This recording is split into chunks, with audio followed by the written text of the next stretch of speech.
Kaya alam mo, nung minsang nandoon ako sa Pasay, sabi nung kaibigan ko ron, Alam mo, Eli, nakita ka ika nung aking kaibigan dito na na marunong ika siya sa espiritu, sabi. O ano po yun, sabi ko. Sabi niya, may kumukulam daw sa'yo. Nararamdaman daw niya, may kumukulam sa'yo, sabi nung kaibigan ko doon sa Pasay. Ano naman po ano raw ang ginawa niya? Naku, ano raw siya? Gumawa daw siya ng mga lunas, sabing ganon. At pagkatapos nagdasal daw siya, sabi. Tapos meron siyang ipinagdasal na isang parang bracelet na mga bato-bato. Ipinabibigay daw sa akin dahil para raw ako may proteksyon, dahil nga raw ako kinukulam. Yung pala, mangkukulam din yun.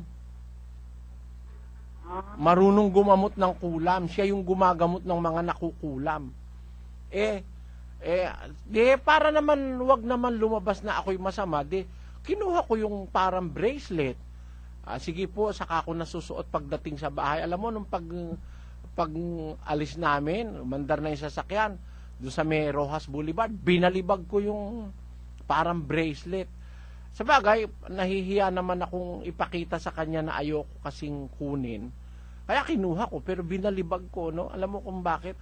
Ako kasi meron akong karanasang hindi ko nakakalimutan na hindi ko alam kung may nanloko sa akin o meron sa aking merong nangyaring gano'n na ba't hindi ko maipaliwanag, ano? Kilala mo ba si Taril? Opo.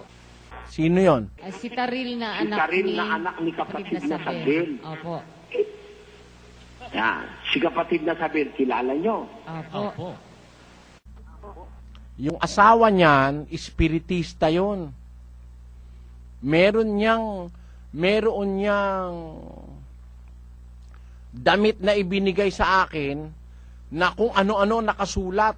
Meron pang mga dugo-dugo, maruming damit. Kung ano-anong mga Latin ang nakasulat. Siya raw hindi tinatabla ng bala. Sabi niya. Opo. Tapos meron siyang libro na puro Latin, mga orasyong Latin, mga dasal-dasal na Latin. Noon daw hindi siya kaani, ginagamit niya yon. Pagsuot daw niya, hindi siya tatabla ng bala, ng itak, kahit ano. Sabi niya. Eto Bradley, total nagbautismo na ako, pinagbalik loob na ako sa Diyos, isunusurrender ko na po sa'yo. Ibinigay niya sa akin, kung magkausap kami doon sa office ko, ang ginawa ko doon ibigay, parang nandidiri-diri nga ako, nilagay ko doon sa ilalim ng lamesa ko. Tapos nung magpaalam na sila, mga 80s o before 1980 pa nun. Nung magpaalam na sila, ang ginawa ko, lumabas na kami, yung sinusi ko yung kwarto ko, inihatid ko sila, sinusi ko yung office. No? Afterwards, nung bumalik ako nung hapon, hinahanap ko yung ibinigay sa akin ng tao, wala na ron. Nawala yung damit na yon, pati yung libro nawala. Hindi ko na makita. Tinanong ko sa lahat ng kasama ko, wala naman nung pumapasok at nakalak. Basta nawala na lang po ng paganon. Basta nawala. Hindi ko malaan, wala akong paliwanag hanggang ngayon. Bakit nawala? Sinong kumuha? Baka sinuot. Nare-realize mo ba, Sister Luz, dun sa kabilang sentral, yung kwento ng ating mga kasama na hindi naman nagluloko. Kilala mo si Giant? Hindi ba yung aking kwarto ron sa tabi ng bautisaryo? Opo. Hindi ba nakikita niya, naghuhugas siya ng pinggan, doon sa may tabi nung lababo, meron dong mahabang salamin na doon ako nagsasalamin. Kita mo ang buong katawan mo ron pagka nagsasalamin ka ron, pag magbibihis ka. Nandun siya, nakatapat siya doon, naghuhugas siya doon sa may lababo ng mga pinagkainang pinggan. Si Giant, kilala mo si Giant, di ba? Si kapatid na Albert. Bino mo, naghuhugas siya ng pinggan, nakita niya yung sarili niya doon sa... Paglinga niya, nakita niya yung sarili niya buong buo. Doon sa salamin. Pagkatapos, yung sarili niya, hindi naman naghuhugas ng pinggan, walang hawak na... Samantalang siya, naghugas ng pinggan. Naintindihan mo ba yung kwento ko, Sister Luz? Opo. Nakita niya yung sarili niya doon sa salamin, pero hindi kagaya nung ginagawa niya yung ginagawa nung nandun sa salamin. Siya kasi naghuhugas ng pinggan, pero yung Nasa salamin, di naman naghugas ng pinggan, nakatayo, nakangiti pa sa kanya, kapatid mo. Opo.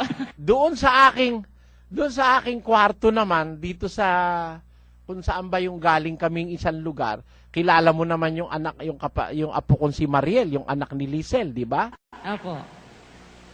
Nakakita siya doon sa kwarto ko, sa may bintana, sa may puno, nakakita siya ng isang batang babae na walang ulo. Opo.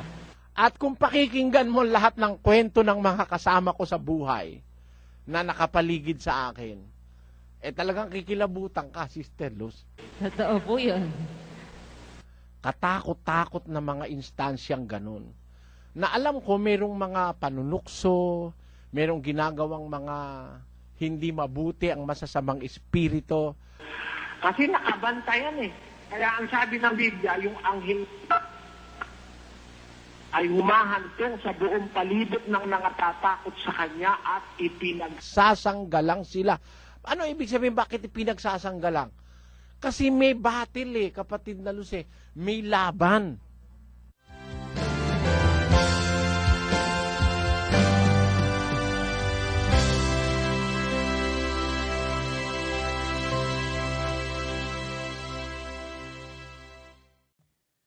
Tanungin kita, kapatid na Rodel.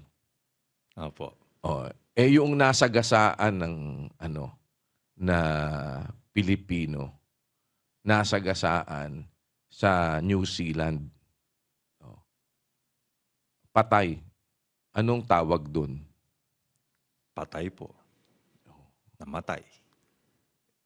Pilipino, nasa New Zealand, nasagasaan. Ano tawag dun?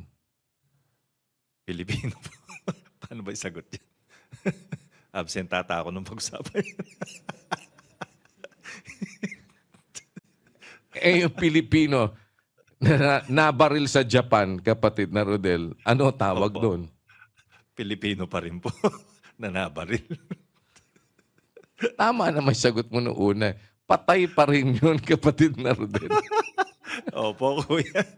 Kahit saan pa yan at kahit sino pa yan, nabaril, nasagasaan, na namatay, at tawag pa rin doon bangkay, kapatid na Rodel. Kay Pilipino yan, kay yan ay Amerikano. Ay, bangkay pa din yan. Yun din ang ending kapatid na Rodel. So, talagang gano'n. Ayaw po natin nun. Kaya sundin natin ang lahat ng mga aral na matiyagang itinuturo sa atin ni Kuya. Tinitiyaga niya po ang lahat, mga kapatid, para maintindihan natin ang halaga nito at sana mabigyan natin ng tamang pagpapahalaga